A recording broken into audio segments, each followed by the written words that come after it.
Bonjour, on se retrouve aujourd'hui pour une petite vidéo. Alors ça va être une vidéo blabla pour moi, donc il n'y a pas de création.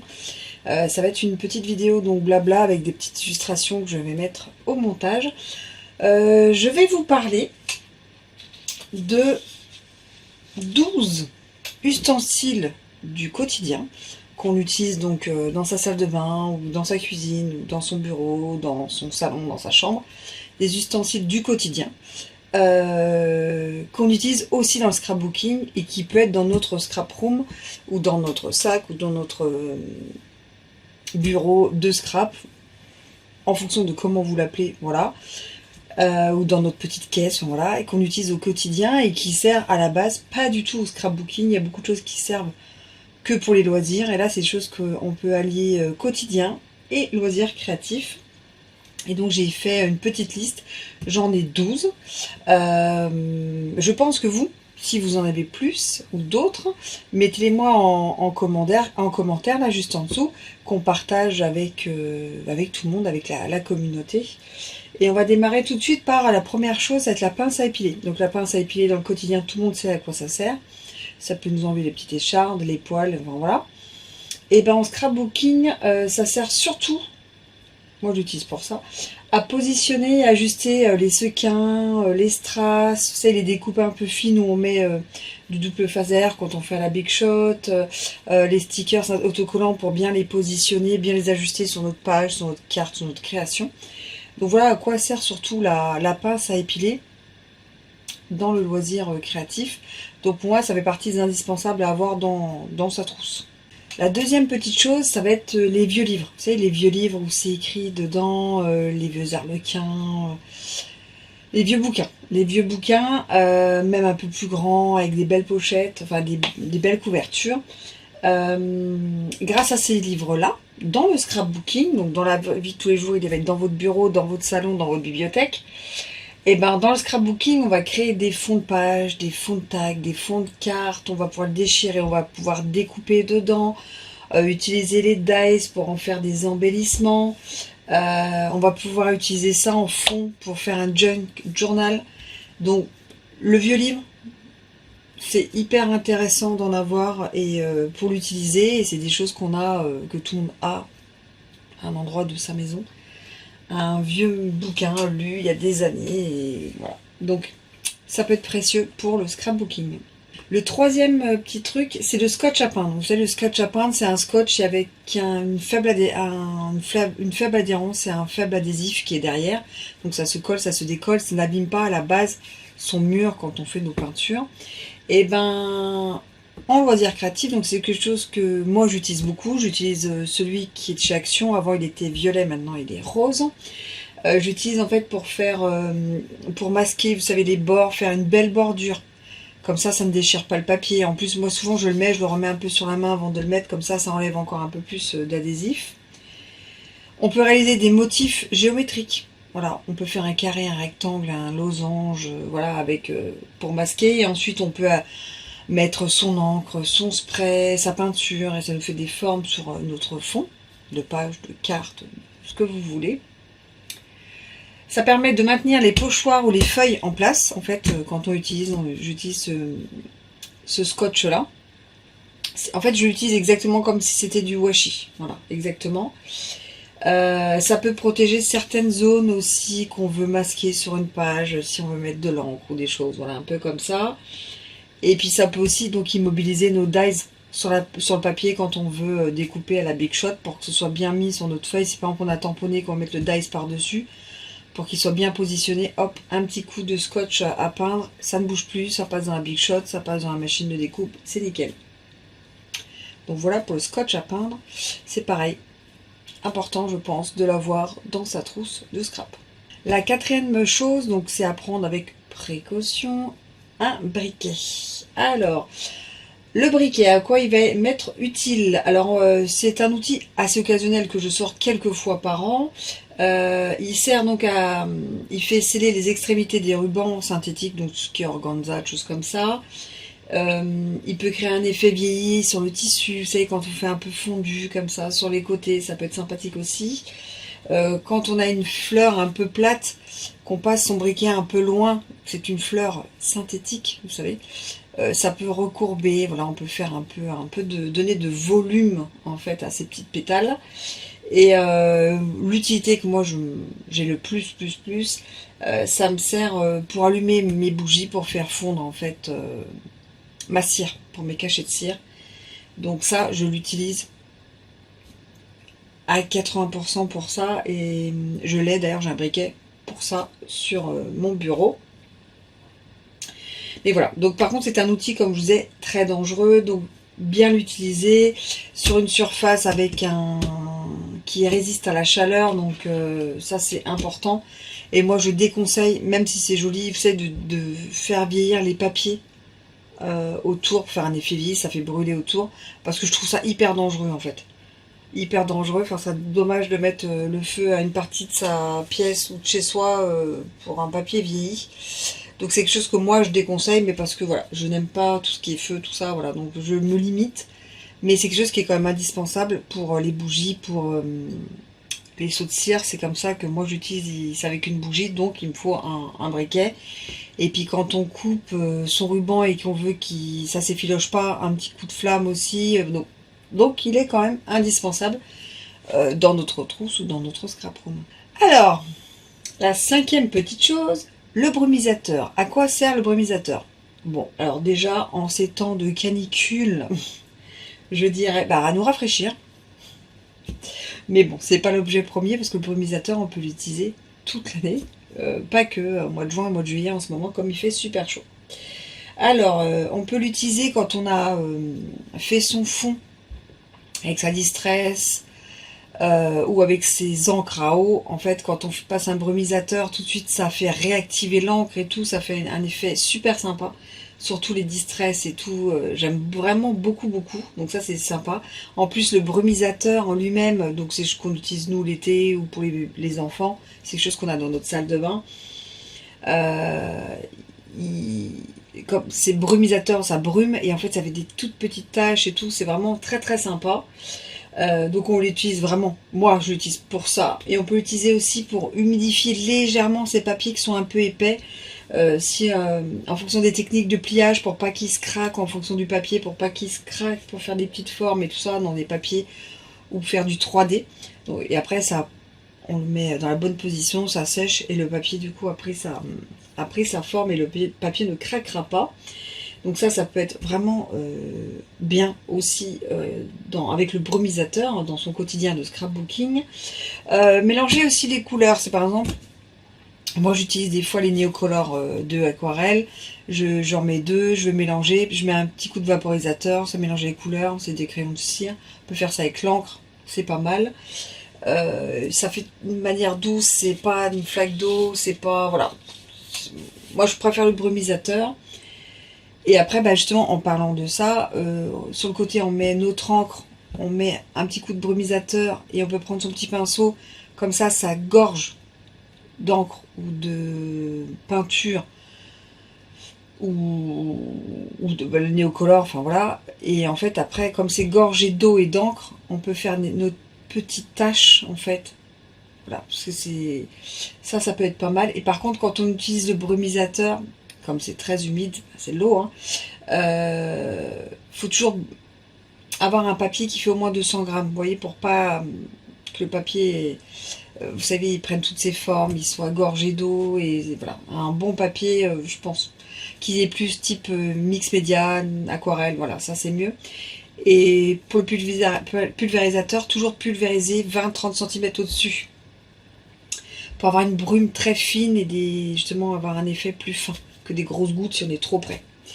Donc ça c'est la petite chose à savoir pour le brumisateur, que d'habitude c'est dans notre salle de bain et on retrouve dans notre bureau. Enfin moi je l'ai dans mon bureau de loisirs créatifs, et j'en ai un que j'utilise très régulièrement, surtout avec les encres, surtout avec les néocolores. Voilà, j'ai utilisé dans une vidéo parce que voilà, je voulais faire des taches, donc j'ai fait des colores, papier c'est au frais, tac tac tac tac, et on met, vous voyez, juste comme ça. bah, une chose que j'ai pas mis dedans, mais voilà, le papier c'est au frais, c'est dans la cuisine. Et ben c'est quelque chose qu'on utilise dans le... Moi je sais que j'ai un rouleau dans mon bureau de loisirs créatifs. La sixième chose, ça va être la vasine. Donc la vasine, c'est plutôt quelque chose qu'on a dans notre salle de bain pour hydrater les zones un peu sèches, protéger les lèvres gercées. Mais en loisirs créatifs, il crée un effet de résiste en fait. On applique une toute petite fine couche sur des petites zones. Donc on peut utiliser un pochoir par exemple où on fait une petite, des petites zones où on met donc sa vasine. Et après, en fait, quand vous l'enlevez, là où il y a cette vaseline, l'encre n'ira pas. Par exemple, si vous mettez un spray d'encre, ça n'ira pas ça ne prendra pas en compte sur ce résiste-là. Donc ce sera autour. Donc avec l'effet de pochoir, je trouve ça très très sympa. Et ça fait un effet, vous savez, un peu texturé. Bon, il faut beaucoup de temps pour que ça sèche, pour voilà. Ça peut aussi empêcher la colle d'adhérer sur une zone où on ne veut pas. On est en train de créer, on veut faire un endroit qui colle, un endroit qui colle pas. On peut mettre un petit coup de vaseline et le reste on colle. Vous allez voir, ça, du coup ça ne collera pas. Même si on colle toute la feuille qu'on met dessus, ça ne collera pas. Donc ça peut être pas mal. Si on veut qu'un élément reste mobile, ouvert, ça peut être pas mal. Par contre, c'est un ustensile très gras. Donc quand on utilise sur du papier, donc ses mains et les photos, c'est pas terrible. Donc il faut bien se laver les mains, faut bien faire attention de comment on l'utilise. Mais en effet de résiste, c'est beaucoup moins cher que d'acheter le petit pot voilà, d'une certaine marque pour faire du résiste, alors que là le gros pot chez Action vous en avez pour 1 euro et quelques, voilà. Et vous en avez pour toute votre vie de scrapeuse. En septième ustensile, l'alcool modifié. Alors l'alcool modifié à la maison, surtout pour désinfecter les surfaces de la maison, plan de travail, les poignées, dégraisser quand on doit faire de la peinture, voilà, des choses comme ça.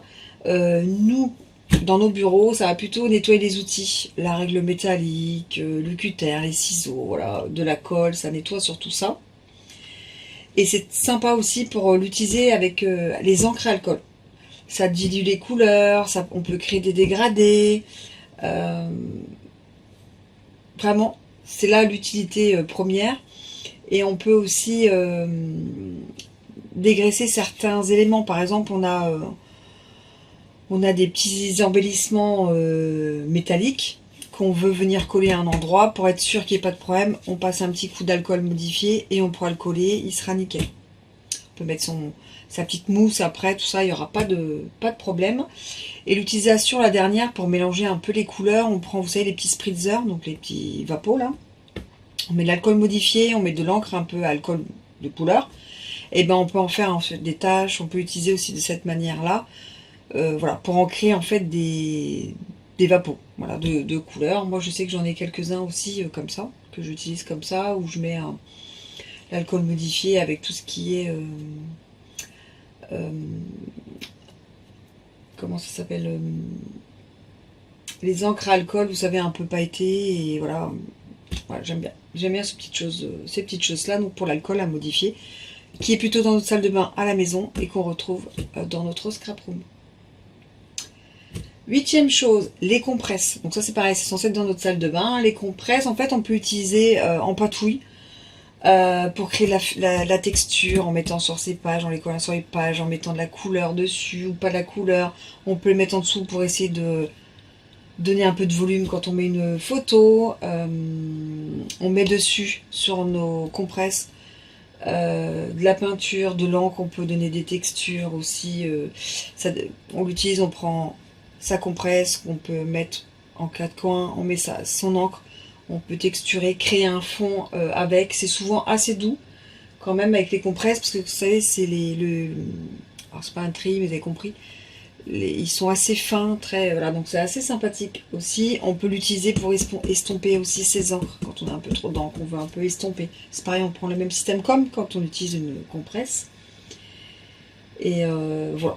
Donc les compresses, voilà à quoi on peut l'utiliser. Alors on est plus en patouille, fond de page, fond de carte, voilà, des choses comme ça pour la compresse qu'on utilise d'habitude plutôt dans nos boîtes de pharmacie. Neuvième chose, la fourchette. la fourchette se retrouve normalement dans notre cuisine, et ben va créer de la texture avec de la pâte de structure. Vous mettez votre pâte de structure, vous pouvez faire des formes, des lignes, des vagues et laisser sécher. On met dans la peinture ou on met dans son encre et on trace des lignes parallèles. C'est vraiment assez sympa, assez rigolo. Après, une fourchette fait toute notre vie de toute façon. On l'utilisera partout, on la nettoie et elle est repartie. Ben, moi, je la nettoie à l'alcool modifié et elle retrouve sa place et c'est reparti pour jusqu'à la prochaine fois. Mais ce genre de choses que j'utilise peut-être 1 ou 2 fois par an. Mais je trouve que ça a sa place quand même dans son bureau. La 10e chose, les brosses à fond de teint. Alors ça, c'était une découverte pour moi il y a quelques années. Et franchement, c'est top. On peut appliquer de l'encre avec pochoir ou sans pochoir, sur des feuilles, sur des fonds. On peut créer des dégradés avec ou sans pochoir. On peut déposer de la peinture ou de l'encre vraiment en fine couche. On peut estomper des couleurs, c'est en transition entre 2 couleurs, avec la brosse, tout ça, on fait des belles transitions entre 2 couleurs. On peut mettre en valeur son bord de carte, c'est-à-dire qu'on a une carte ou une page, et on met de l'encre sur notre brosse, on passe le tour de notre carte sur tous les 4 bords, et ça nous fait une petite finition de couleur qui est vraiment très très jolie. Et quand on a des petites brosses, on peut retirer l'excédent de poudre, vous savez, pour un embossage à chaud. En fait, on peut prendre un pinceau, on peut prendre ces brosses-là aussi pour enlever un petit peu les poudres. Mais attention, il faut que la brosse soit propre. Donc pas utiliser la dernière fois avec de l'encre ou des choses comme ça. Et sèche, pas utiliser avec de la peinture où il reste de l'humidité dessus. Donc ça, les brosses à fond de teint, pour moi, c'est une belle découverte dans le loisir créatif. 11e chose, les post-it. Quelle découverte, toujours en avoir dans son sac. Alors, on prend des notes, on écrit des mesures vite fait à côté, on écrit plein de choses dessus. Donc les post-it d'habitude c'est dans notre bureau ou au taf. Et bien là ça va être ici aussi dans notre scrap room ou dans notre sac de scrap. Alors moi la petite chose que j'adore c'est les petits post-it où je mets les numéros de page. Quand je suis un tuto, quand je suis une crop, j'adore écrire, je commence toujours par découper. Je note page 2, page 3, livret 1, livret 2. Comme ça je sais où et quoi, et je ne perds rien pour quand je dois faire le montage après de ma structure d'album. Donc ça, hyper important le post-it. Après, ça peut masquer un motif ou une partie de page. Voilà. Ça peut être pas mal si par exemple vous avez une page, vous avez une photo au milieu. Erreur de faire, c'est de faire d'abord le fond. Mais voilà, vous mettez votre post-it, vous faites votre truc autour, ça n'abîmera pas votre photo. Vous faites une fleur, mais vous voulez faire du masquage avec la fleur dessus, dessous, machin. Hop. Vous refaites la fleur, vous le tamponnez sur un post-it, vous découpez, ça vous fait votre masque. Ça s'enlève, ça se remet, ça s'enlève, ça se remet à l'infini. Pas à l'infini, mentir. Mais vous pouvez utiliser plein de fois. Vous pouvez même laisser avec votre set de tampons. Une fois que vous l'avez fait, vous laissez sur le post-it, vous collez dans votre set de tampons, on est nickel. Après, la dernière petite chose, c'est pareil, c'est des plus petits post-it que j'utilise. Souvent, après, j'en ai plusieurs sortes. J'en ai en rouleau, j'en ai des carrés, j'en ai des grands, j'en ai des petits. Et bien, quand on a des petits post-it, vous savez, qui fait plus que 2 doigts, quand on doit faire, justement, avec nos brosses à fond de teint, là, quand on fait notre fond, pour pas que nos doigts, qui sont humides, parce que nos doigts sont, voilà, humides et touchent notre encre, et donc que l'encre réagisse à notre humidité, je mets les post-it, hop, hop, hop, je tourne, tac, et toujours post-it, comme ça, mes mains ne touchent pas l'encre qui est sur mon papier, et donc il n'y aura pas de réaction. Surtout si on utilise tout ce qui est distress, oxide, choses comme ça, ça marque tout de suite, tout de suite, tout de suite. Donc le post-it, incontournable, dans son sac, ou dans sa scrap room. La 12e chose, le gel antibactérien. Alors le gel antibactérien, il va nous servir, nous, quand on n'a pas de point d'eau, là par exemple, hop, j'ai les mains un peu d'encre, hop, du gel, ça nous enlève le surplus d'encre. Et ça nous permet d'avoir les mains propres, de pouvoir manipuler nos papiers, nos photos. Et moi, je nettoie aussi les outils type bloc acrylique. Tout ce qui est un peu bloc, vous voyez, comme ça, les blocs acryliques, les blocs pour tamponner. Sa base de presse à tampon. La plaque de ma Big Shot. Ben, je vais plutôt utiliser du gel antibactérien pour nettoyer en fait ce type de plaque. soit de... Alors, pour ça, c'est vrai que je préfère le gel antibactérien. Et c'est plus propre, c'est plus rapide, ça sèche tout de suite. Et souvent, ça a une odeur plus agréable que l'alcool, j'avoue. Et par contre, le gel antibactérien, juste un petit truc, ne jamais nettoyer ces tampons avec. Hein. Si vous voulez les détruire, allez-y. Sinon, ne nettoyez jamais tout ce qui est caoutchouc, tout ce qui est en polymère, enfin voilà, on ne fait pas. Moi, je fais tout ce qui est plutôt plastique. Voilà, plastique et puis bah justement, les mains. Bien attendre après que ça, vous savez, ça met quelques secondes à bien sécher avant d'utiliser ces papiers ou ces photos pour pas laisser de traces. Mais voilà, ça sert vraiment à ça. Donc voilà mes 12 ustensiles de la maison que j'utilise dans mon bureau et qui sont sur mon bureau. Tous. Donc voilà, donc c'est des ustensiles de bureau, de sac à main, de salle de bain, d'armoire à pharmacie, de toutes les pièces, parce que tout ce qui est scotch à peindre, c'est là où on doit peindre, donc c'est pour toute la maison, on l'utilise souvent, c'est dans notre caisse à outils. Le briquet, c'est surtout voilà, les fumeurs, sinon on va allumer les bougies dans notre salon. Brumisateur, c'est surtout dans notre salle de bain pour l'été. La vaseline, c'est pareil, c'est plutôt tout ce qui est pour la peau, donc plutôt notre salle de bain. Voilà, les compresses, machin, la fourchette, la cuisine, enfin vous avez compris. Tous ces petits outils qui sont sympas à utiliser dans notre loisir créatif au quotidien ou quasiment. Donc voilà pour mes 12 petites idées. J'espère que cette vidéo vous aura plu, que les petites... j'ai cherché, voilà. Vous avez vu, en faisant, j'en ai retrouvé d'autres. Hein. Du papier solofrais, des choses comme ça. Sur ce, dites-moi vous, en commentaire, quels sont vos outils que vous utilisez, vous, qui font partie de la maison et normalement pas de la scrap room. Et comme ça, on pourra échanger avec la communauté en bas et nous donner encore d'autres idées. Et moi, je vous dis à très vite. Si ce n'est pas encore fait, abonnez-vous, likez, commentez. C'est gratuit. Ça fait super plaisir, je vous promets. C'est kiffant. Et moi, je vous dis à très vite. Allez, tchuss.